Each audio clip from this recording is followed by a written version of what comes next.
Hello there, and welcome to this week's GrowVC podcast. This is actually podcast number 8 already.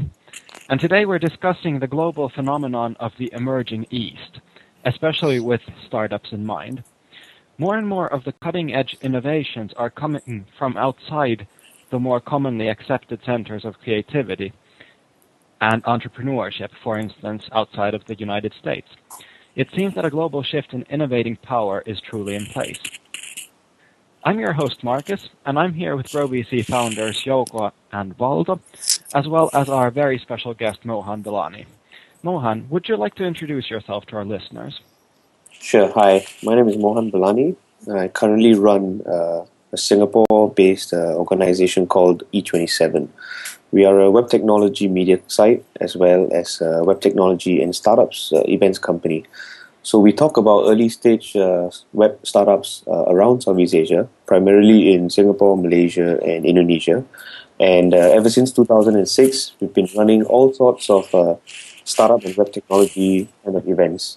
Everything from developer events to Facebook events to unconferences and the upcoming large-scale web technology conference. In fact, I used to spend some time in the Valley between 2006 2007. That's when I was lucky enough to join a very early stage online shopping company, and that was my first exposure to the whole startup, Silicon Valley space and all. And then since then, I've spent the last couple of years after Silicon Valley in Singapore, growing E27 and making it a regional kind of enterprise. All right, so thank you very much for joining us. We're glad to have you on our show. My pleasure. And now we could start off with our member highlight from the GrowVenture community. And today it's a startup called Jobsket. And despite the name, it has nothing to do with speed, but everything to do with jobs. So Jobsket is a web-based solution that uses artificial intelligence to read CVs and process them as humans would. The candidates just upload and get job recommendations at Jobsket without filling in any forms. Just by uploading their CV, and Jobsket does the rest. In addition, the service compiles data on trends in recruitment, such as popular jobs, salary levels, and their development through time. Jouko, what are your first thoughts and reactions? My first thought is that it sounds interesting to test. Because if it can really work so that I just upload my CV and then I can basically see that what kind of recommendations and then what kind of open positions it could offer for me, it is definitely something that is interesting to try. And I think that it can activate also some people just to test it and see that what kind of recommendations they get. And on the other hand, I also feel that it can activate quite many people who are not really actively looking for something, but they can be in a kind of passive mode to want to see some new options. And in many of these services, I think that it is quite a lot work to fill all these forms and answer to many questions that I believe that many people give up. So that in that way, I believe that they can actually attract many people to start to use it. Then of course the next phase is to see that well it works, how many companies they really get to give the positions and also how good is the matching model. And I believe that knowing quite well the data analytics area, that it is something that it takes also some time before it really starts to work well, so that it needs more data basically.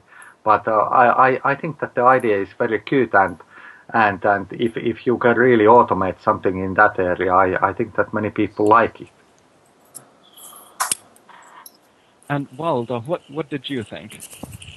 Yeah, I definitely like this one. I I spent maybe 15 minutes just looking at their site and the details that are in there. I think this is an interesting market itself. Obviously, it's one of those business-to-business verticals that it's kind of what LinkedIn is doing as a service it own for the kind of recruiting new people and having the online CVs in there. It wasn't, I don't think it was really built to be one, but it's been developing to that direction a lot. And I was looking that, okay, are they connecting to LinkedIn? That was my first thing that I wanted to see, that are they working with the LinkedIn APIs and other stuff, and just looking at their service at its current stage, I can already get a sense that there is a very talented group of people behind there. Just looking at the approaches that they have taken from various directions. One is the connect to other services. They're also using, I think there's some open source or some open standard on resumes in general, or CVs, the underlying structure that is connecting to other services. Then they have this kind of market pulse on salaries in different areas, both in kind of what the job description is and also what city they are, so you can get kind of the best paying positions. And one very interesting thing to get users was that there was some sample CVs there, and you could basically get if I understand correctly, I'm not sure, but it looks to me that if you upload your CV, you basically get a salary range to yourself based on kind of your track record, what's in your CV. I mean, that is a very good user magnet.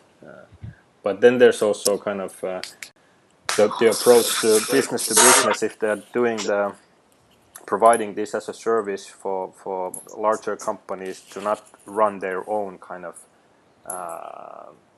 CV bank and such, and build good tools to kind of connect these inside the different companies, kind of their data to generic data in some anonymous level. Then I think there's a lot in this one, and the way they have approached it, there looks to be a very good team behind it as well.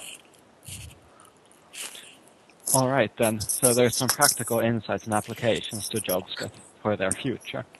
And we can keep up with Jobsket in the community and see how things progress with them. But now we could continue on to our main discussion point, and that was the global shift in innovating power and creative ventures. And this is a broad subject, but let's try to approach it from a practical angle. And as we're lucky enough to have Mohan on our show, let's start with you. Have you been able to see this global change in real life? Yes. So interestingly, when I was working in the Valley in 2006, a lot of the money, a lot of the ideas, a lot of the innovation was still residing in Silicon Valley itself. So the VCs were still very bullish about pumping money there.